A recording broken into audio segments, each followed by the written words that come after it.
Another episode in the books. Thank you so much for tuning in. For show notes and more, please visit marketingagencypowerhour.com. This show is sponsored by SmartBooks, providing marketing agencies with bookkeeping, accounting, and finance support. With SmartBooks, you gain the clarity and confidence to make your agency a success. Until next time.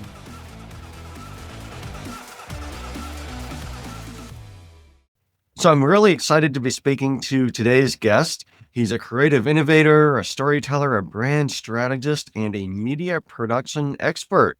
He specializes in storytelling through social media content for food and beverage brands primarily. He's worked with companies like Kava, Magnolia Bakery, and Blue Ribbon to elevate their branding and content. He's the founder and creative director of Garnish Studios. Thi Lam, welcome to the show. I appreciate that. Thanks for having me. So I'm excited to learn from you today. What is the single most powerful strategy for success in your firm these days?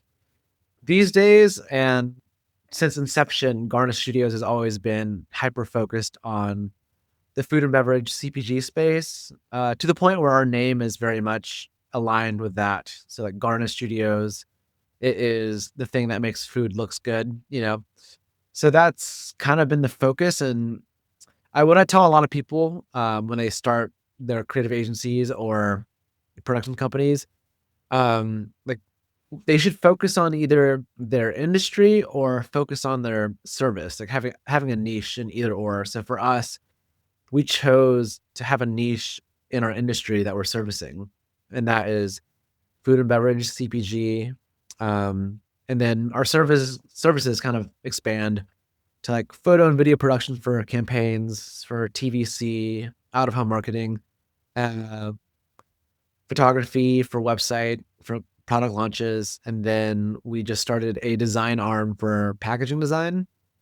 So our services are kind of widespread, but our target audience is kind of the same. And I would say that's our probably greatest strength for our firm.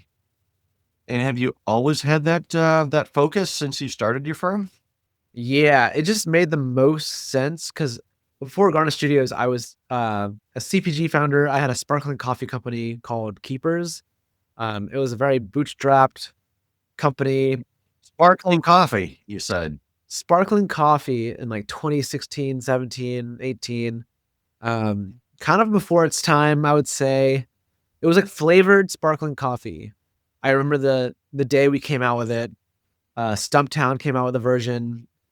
I think Blue Bottle came out with a version. They had a cold brew lemonade, which is kind of like the similar vein. And then Rise Coffee had a version. So when we came out, we had like competition right off the gate with some pretty big hitters. But we managed to brand the company, build the company, scale it into 30 plus Whole Foods and 20 plus independent retailers around New York City and a few on the West Coast. But yeah, Cool. but that led to, I don't know, it opened my eyes to what was out there in the food and CPG world. I had no idea that this industry, this world existed. We joined this incubator program called Brooklyn Food Works, which was a hub for all food and beverage startups in New York City, and that's when we were introduced to like VCs and, that kind of way of running that business, from the classic farmer's market type of business to scaling into major retailers. But through that experience, I met a lot of other founders who naturally became our first clients at Garnish Studios. So it was just the niche that made the most sense, and I just went for it. And so do you regularly, find yourself turning away business that's outside that niche? Yeah, there's only a few times where we'll turn something away, and that's usually because it just makes completely like no sense for what we're doing. But we've accepted like very random projects. Like we've done a lot of stuff in like the sex and wellness space, like with companies like Mod or Dame. We've done beauty brands like Caudalie and Pharmacy and Hims and Hers for pharmaceuticals. Um, we just don't advertise it as much, which, brings me to like 2026, where our goal now is to kind of expand into the industries that we're already experienced in that just haven't really spoken about. So that's food and beverage, of course. Pet is huge. Babies is huge. Um, and just wellness brands in general. Yeah, pets are huge. People spend a lot of money on pets in this country. A lot of money. Yeah. Yeah, cool. So, what do you find that's different about the CPG space that you like or that you think you're particularly good at compared to kind of more general, broader marketing? Hmm. I th- I think CPG brings a different type of founder to the table. I think mainly because the barrier of entry to food and beverage CPG is kind of low. I think it's like the everyman could start a CPG food and beverage company, at least at the start, and then they learn, and then a lot of the times too is food and beverage CPG is usually people's second rodeo, whether they come from a tech background or a consulting background or uh, a finance background. It's usually people's like second go at something. So it's always it brings more excitement, I think. Yeah, back when I was doing triathlons several years ago, I was training with Kate Weiler, who started with a partner, Drink Maple, which became Drink Simple, the CPG space. And I just remember it's like such a grind trying to get placement in stores. And she eventually got them into like a lot of the big supermarkets, but it was a lot of work. Yeah, it's probably the most grueling sector of all businesses. Like beverage, overly saturated, low margins, and if you're a small potato, getting your product on like a co-packer's line for productions is probably super tough as well. So what are we're talking about some of the things you do for clients and help these startup CPGs get to market, but what's the vision for success for your own agency? What are you trying to accomplish yourself over the next few years? I think the main goal for us is to be a pillar in food CPG creative. So having Garnish Studios kind of synonymous with the branding agency, the production company for food and beverage in general. Um, and then probably roping in like a three-tiered ecosystem of like a production company, a branding studio, and a original products and entertainment pillar, and all of it can kind of, you know, feed and grow off each other in the sense of like Bon Appetit. Remember in 2020 when Bon Appetit was a huge media company with lots of followings and lots of entertaining videos, but through those videos there were a lot of brand deals that happened with big companies, and those brand deals needed to be filmed in a professional setting. And I just think, yeah, if the Bon Appetit cast made their own products, then they could market it themselves, brand it themselves, and make the content for it. So I could see a world where we make content for ourselves for the brands that we make. Because I kind of do miss being a hands-on founder at an like operations level. So I could see that. I know when we spoke last week, you were in your primary office and you had a background with a whole bunch of stuff for sets for your videos, right? Yeah. Cool. Yeah, for those of you watching, T's traveling at the moment, but when I spoke with him last week, he was in his Brooklyn, New York office and could see like guitars and all kinds of stuff in the background. It was nice. Appreciate that. It's very much a classic Brooklyn studio. It's kind of a meme at this point of like, oh yeah, creative director studio with all the C stands in the background, like perfectly chaotic mess. Yeah. And I know when we were speaking last week, you mentioned, pricing is a challenge for you. I'd be curious. I'm sure a lot of listeners struggle with pricing issues as well. And I think you framed it maybe in the context of, you work with some pure startups or mom and pop businesses, but then you also work with some large mid-market clients and, the budget for marketing is different between those two profiles. But I'm just kind of curious, how you go about pricing for your services and what are those challenges? I mean, pricing is probably the most challenging part of like running the business because obviously people usually ask for a rate sheet or people ask for a custom quote, and everyone has different deliverable requests, right? Like we can do branding, but if one person has one SKU versus 13 SKUs, if one client wants to do, run a national ad campaign versus doing something for organic social, it's like all these different things should cost different amounts. And then I do put it into account the size of the company when kind of making quotes, right? If a mom and pop shop local restaurant wants to do something, it's going to look a lot different than if, Whole Foods wants to do something. Um, which we're still figuring it out what's the best route. Lately, we've been playing with the idea of having a tiered system of pricing where we have our set deliverables for tier one, two, three, and basically we modeled tier one after like covering our, you know, our overhead and then and a little bit percentage on top of that. And that should be our baseline and not take anything below that. And we're seeing how that works because in theory, it should, make the process of finding the right clients a lot faster. Um, so we're giving that a try. And so how do you talk to clients about your pricing? Like, is it, I'm in a professional services business too, and I deal with pricing challenges all the time as well. And it's like you're trying to price for value to some extent, but it's not always tied to the time it takes to deliver something or the skill or experience that you've, developed over the years and your strategy. So it's a difficult question to figure out how to price.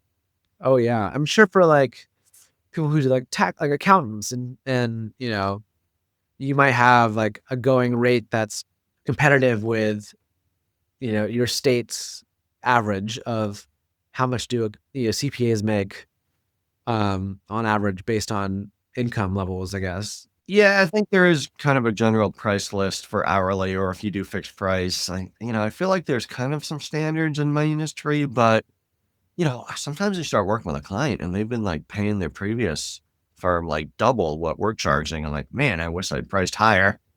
But then you find people who, it's a gamut. Like you don't need to be a CPA to do bookkeeping or tax returns even, but so there's definitely a range, and it's pretty broad. And so pricing is always a challenge for me too, because trying to like understand what's the value we're delivering to the client, and how do we make sure we get paid for that.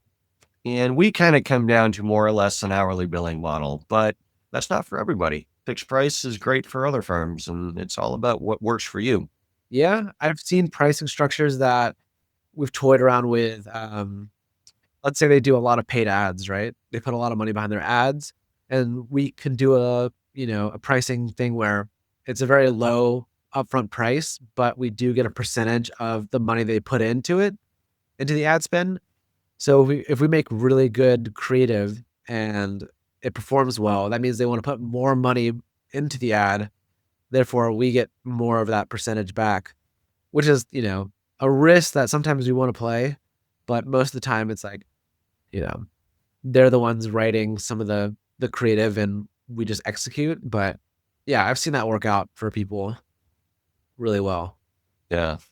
Then you get the question like, oh, if I double my spend, is it going to take you double the work? Well, why are you going to charge me double if I double my spend, right? So it's Yeah. I think for production, meaning like photo and video work, campaign work, it does kind of equate because the overhead is just crazy for like a campaign photo video shoot. Cause it's like you need a photographer, a videographer, like DP, DIT, like lighting director, designers. You need a location that comes with insurance. You need insurance for your equipment that you're renting, and the equipment that you're renting could be up to $1 million worth of stuff. Um, and then you need people to handle that stuff and transport it. So yeah, the price can go way up if the idea is up there. But sometimes that's why these Super Bowl ads are like they spend $1 million to make the ad, and then however much money, $1 million to put it on the Super Bowl. But in that pricing, it's not all about like, oh, you're paying for great creative, you're paying for like that, kind of the manpower to make something like big happen. Um, so we're trying to find the balance of like charging appropriately for the manpower and charging appropriately for the brain power. Yeah. Yeah.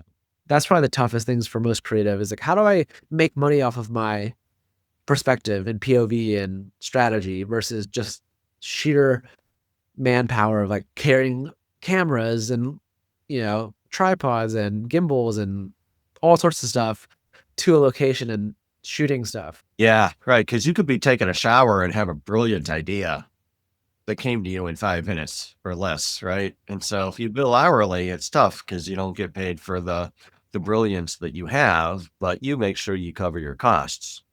But then if you bill fixed price, you're subject to scope creep and cost overruns, and that's challenging too. So yeah, I agree. Pricing is a big challenge. Yeah. Yeah, it's always, yeah, you have to have it locked in because it's like at least kind of like a menu for yourself to refer back to. Because like if you price something for one client and give them some sort of discount along the way, 2 years later they want the same price for that. Whereas I don't know, it's hard to keep up with to know what you charged X amount of years ago, and then do we carry over the discount?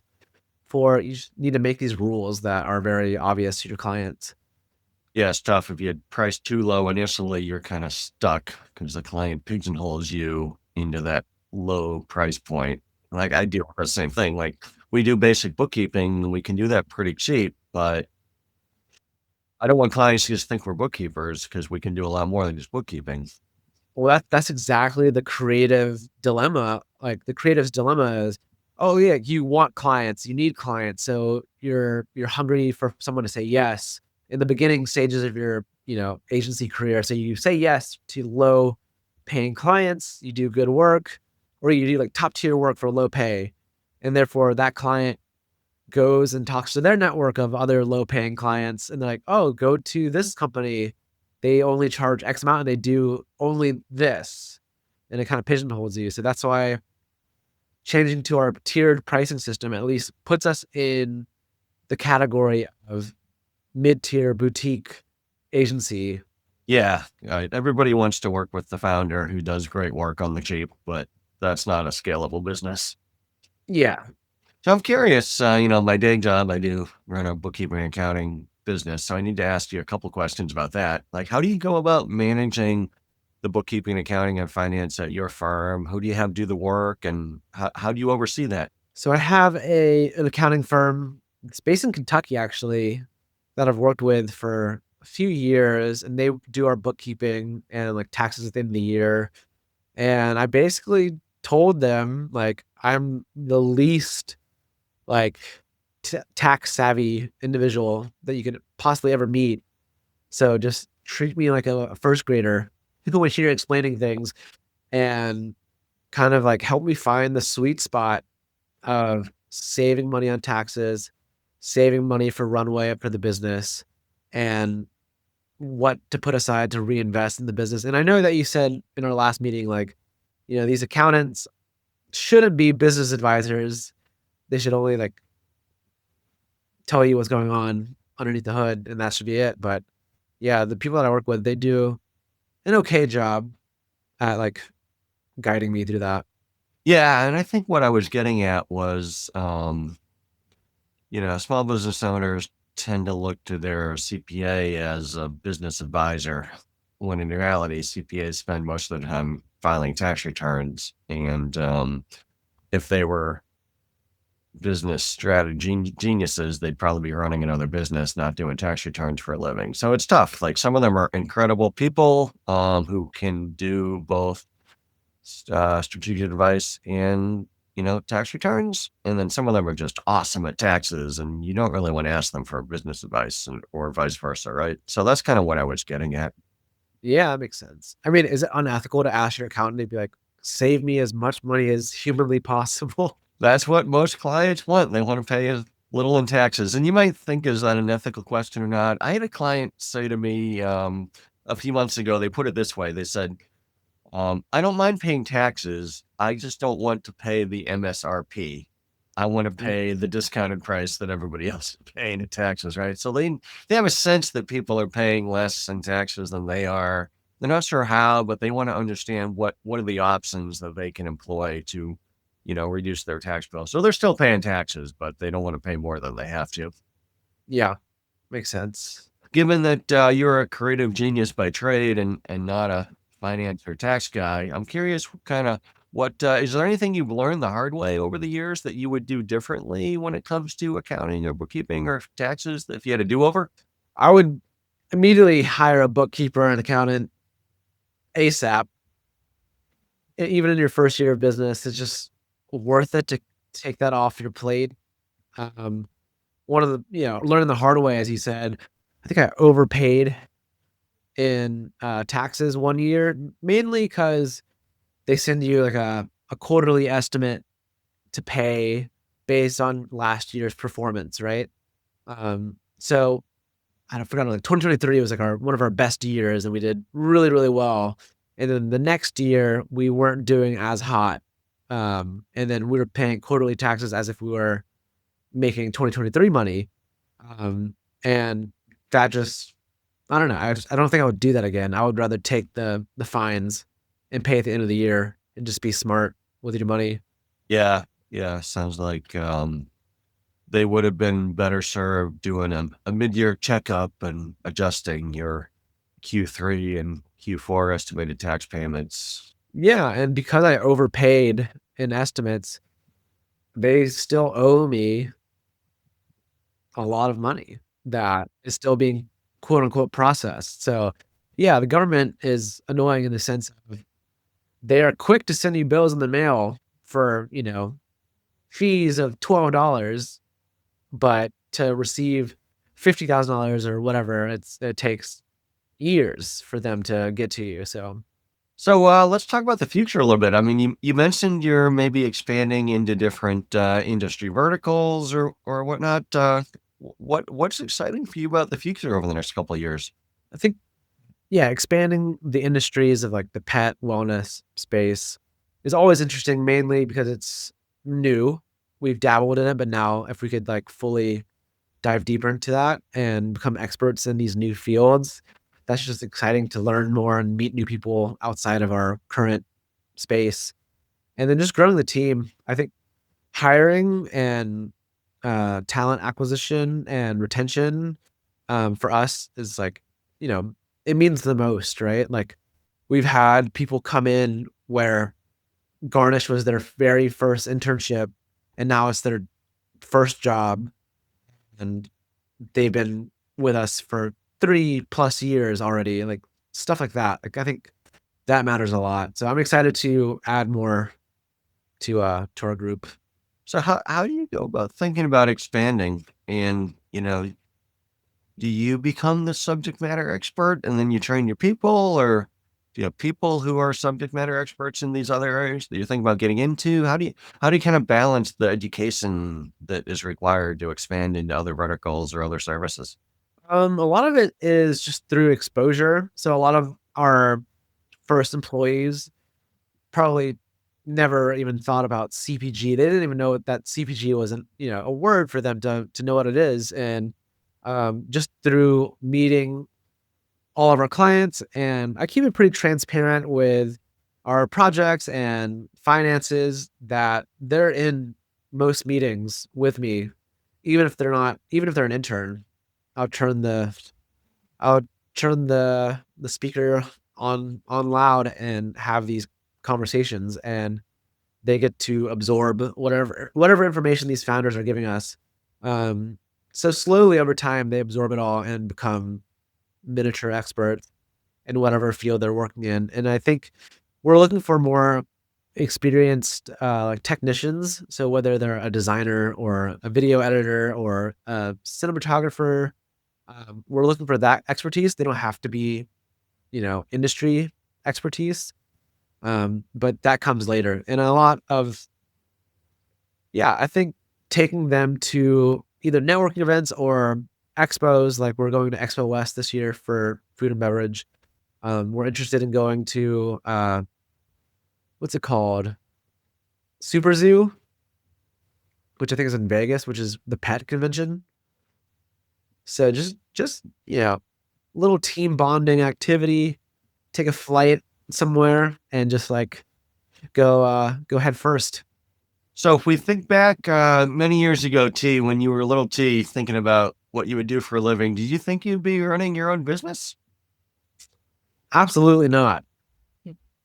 There was no signs of that other than maybe being creative and having like hobbies like, oh, like photography and making videos, but running a business, that was, yeah, not on the table.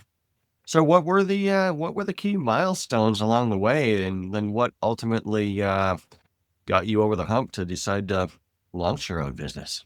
I think it was years of working for other people in social work. My original career path was social work. So I did work in a high school in the Bronx, and I just kind of saw not how depressing it was. Man, I don't want to make it sound upsetting or sad, but when you realize that you do apply for a job and you have the understanding that you're playing a very small part, you're a small cog in a machine that's broken, right? And there's nothing you could do to fix the bigger machine. And to go into work knowing that you're just playing as a small cog, it just really, I don't know, wakes you up to think like, if I really want to affect change in people's lives. So when I was working in the high school, I was dealing with a lot of like teenagers and kids and, wanting to, you know, inspire them or just encourage them to do the best that they could do in life, right? And I think in order for me to have that kind of effect on an individual, I would have to live it by example of like, oh, let me do my own thing, learn the hard ways, be successful, and have like, you know, actual knowledge on how things work and how to make money, as weird as that sounds, but yeah, it's like learning how to make money, learning how to create value to make money, to pay bills, to give to other people, um, is great. People are always like anti-capitalism and whatnot, but you can do a lot with money and you could change a lot of people's lives with money. So I think learning how it works is important. So yeah, I have gone back to those schools to meet up with those same kids. But now from a perspective of, oh, like I figured it out my own way. I would love to help anyone figure it out for themselves because it is possible. And my story feels like, I was a B student, sometimes C on, occasions. I hated school, terrible SAT scores, you know, got into college, barely made it through. And like nobody thought I would, you know, make $1 million one time, in a year. It's funny, right? My sister and parents, they always like they see me as like a goofball, kind of immature, but then to turn around and say, "Oh, look what our business has done this year." It does make me I don't know, it makes you sound like a real adult, but you don't always have to be a real adult to do adult moves, if that makes sense. But yeah, that's kind of the backstory. Yeah, it's fascinating. Yeah, my brother-in-law, well, he was a guidance counselor. Now he's an assistant principal, but he works, in a big city in Massachusetts here and deals with a lot of problems. And I think, he could go to work every day and be depressed about everything he has to deal with, or he can go to work every day and think about how he can change lives and inspire kids and help them. So he tries to maintain that positive attitude. Sounds like you had the same kind of experience. Like, yeah, this could be a tough environment, but I can help these kids. Yeah, I think everyone should go through. If it was up to me and I was like the president, I'd say, "Oh yeah, like before you enter your real adulthood, you should be a teacher for you should work in a restaurant for a year and you should work as a teacher for a year before you can do whatever career you're doing." That would be the baseline. Because if you wanna learn, like, empathy and, structure and grit, it's like those 2 jobs will probably get you there.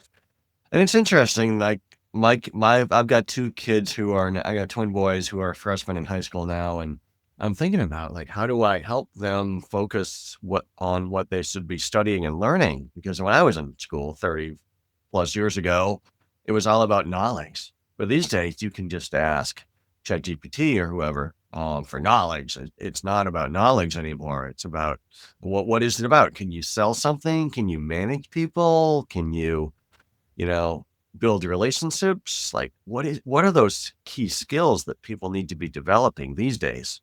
Yeah, I mean, I think people can fall into 2 boats. Like, one is, like, be a technical savant at whatever you're wanting to do, or you could be, a personable savant, and you can, get along with anybody and collaborate with anybody and manage people and lead a room. I think those two categories are what makes that's what makes companies, like, work and thrive. So, picking one or dabbling in both, being in the middle is fine, like, but, yeah, things are changing quick.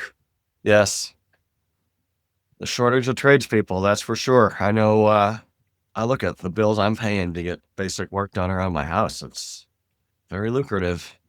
Oh, yeah. So you started out doing some teaching, but what kind of got you over the hump and got you wanting to start your own business? So, it's micro steps, I would say.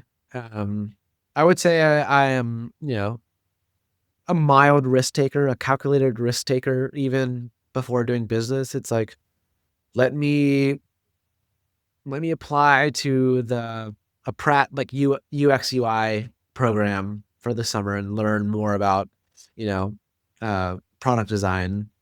Let me do that, and let me use that to get an internship at a smaller boutique agency in Brooklyn, that, accepted my resume, which was tough at the time because my resume had nothing to do with creative. It was impossible for me to get an entry-level job, um, mainly because I didn't speak the language of these entry creative jobs, so probably that's why I didn't get it, but, I did get an internship that led to a job, um, and then through that, it's like, "Oh, do I invest in a camera?" Which is like, at that time, was a $3,000 investment, which was a lot at the time. It's like, "Is that worth it?" Um, and yeah, I think that's like, then you get the camera, then you convince one person to get you a gig shooting something, and then that kind of evolves. Like, you build out your equipment list and then your client list, and then eventually you get enough business to take the risk and hire someone part-time, to help you out on the side. And then that person, you know, gets busy enough where you have enough money to give them a full-time role. And now you just have one person. And then, oh, is it time to invest in a real studio space? And then does that, equate to you looking more legitimate, having an actual physical location and a website that, it feels more real. Um, yeah, I guess doing all the things that make having a company feel more real, because there's a lot of, like, fake it till you make it. Like, in emails, you say "we" instead of "I," Like, "We would love to have a meeting with your," or versus "I would like to work for your company." Um, so a lot of fake it till you make it and micro, uh, steps so there was no one hump. It was just one micro step after another one. With the benefit of hindsight, is there any advice that you would give yourself several years ago?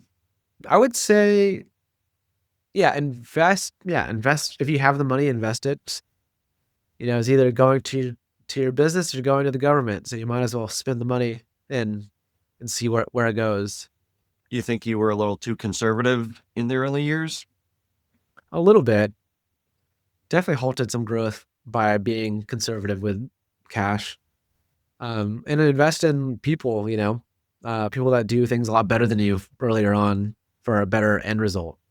Yeah, that's the challenge I think a lot of us business owners face in the early days. Like just the concept of paying somebody a lot of money to do something for you. It's like, I could put this money in my pocket or I could spend it on this person. What am I gonna get? But if you hire the right people, and good people are not cheap, right? So you invest in the right people at the right time. It's incredible. That's true. Yeah. I think, like, I don't know. It's either now I'm in the boat of like, if I can bring on somebody, I will, just because it's like a privilege of paying somebody and like providing a wage that they can live off of and feed, their family, or, they can pay rent in New York City and have all the stuff, is like, that's better than it sitting in a bank account, you know? So T, what do you like to do when you're not working? What do you do outside of work? I do jujitsu probably like 4 times a week, 5 times a week.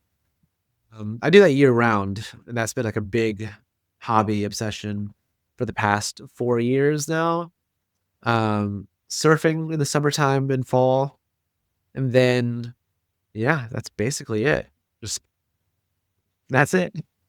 Well, I know people who do jujitsu, they can get obsessed with it and love it. What is it about jujitsu that drew you in? I think it's the only activity where I didn't immediately get it, because I'm a pretty quick learner otherwise. Like, um, I don't know if it's like luck or just like natural ability, but usually when it comes to sports and hand-eye coordination and games and whatever, I pick up pretty quickly, and I'm always like kind of decent at. With jujitsu, I was like, okay, I'm getting it, but there's such a long way to go to get good. And I think that is like the obsession of, it's like a limitless, never ending journey of getting good. And like making having full control over your body to the point where you can have full control over someone else's body in a combat situation, which is fun. Yeah. One of the things that I liked about it back when I was doing it, and I don't do jujitsu anymore, but I do other things. But like when you're just fully immersed in a sport or practice, you can't think about stresses in your life and things that are grating on you and what do you have to do with the office. It's like, no, I'm just focusing on jiu-jitsu so this guy doesn't choke me out, or how am I gonna execute this armbar, or how am I gonna run around this track 2 seconds faster the next time than I did the last time. It's like you're forced to focus on things that are not work and stress. It's something else. It kind of gets the mind freed up in a sense, which was what I like about it. Oh yeah, that's absolutely, you nailed it on the head. Of It's the 1 or 2 hours out of my day where I'm not on my phone, I'm not doing emails, I'm not thinking about anything else but the very moment that I'm in. Because it's high stress, but it isn't. It's hard to explain. It's someone smothering you and you're trying to escape, and it's like the constant lesson of like patience, discipline, being, waiting out the struggle, you know. Um, Lots of little life lessons in jujitsu. So I'm always, amping it up, hyping it up to other people, inviting friends and peers and colleagues. Actually, one of my clients got into it, and he came over to our jujitsu pop up, and we got to roll, which is very fun for me. Rolling with a client, nice. Yeah. Yep. Remember the first time I watched it? Um, I think I was going back to my sophomore year of college, and the UFC had just come out. I rented my buddy was into it. Somehow he discovered it, and we went to the video store back when you had video stores, and we rented a video cassette of UFC number 2, and I watched it with him the night before I went back to my sophomore year of college, and that was my introduction because it was when Hoist Gracie fought Dan Severn in the final, I think, of UFC 2. And I didn't have much appreciation at the time for jiu-jitsu. I'm like, this wrestler's kicking his butt. But then all of a sudden he got choked out. The crazy thing, yeah. Yeah. Cool. So T, I really enjoyed this discussion. If folks want to connect with you, what's the best way for them to reach you? You could hit us up on our Instagram, at Garnish Studios on social media, or my email if they really want to. That's fine. It's just my name, thi@garnishstudios.com. I'm open to collaborations or just talking to people who are wanting to get into the industry. Clients, that would be nice too. Yeah, Do you tend to partner with other marketing firms or kind of go at your own? a blend of both. It's, it'd be dumb to not take gigs from other agencies that where their work stops where yours begins. So whether we work with a branding agency where they do everything but the campaign stuff, or we work with, you know, purely performance marketing agencies where they need the content to use to perform their, their duties with paid ads. So we work with a few people. Great. Well, if anybody's listening and you need expertise that T has, definitely reach out to him. He's a good guy. So thank you so much for your time today and for sharing your story and educating us about what your business does. Really appreciate it, T. Thank you so much. So for those listening, if you've enjoyed the discussion, you enjoyed hearing the story from T here, please tell your peers about this podcast. Let's get the word out about the Marketing Agency Power Hour. This has been another exciting episode, and we'll see you all next time. Another episode in the books. Thank you so much for tuning in. For show notes and more, please visit marketingagencypowerhour.com.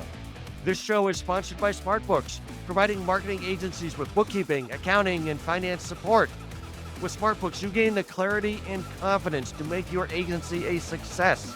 Until next time.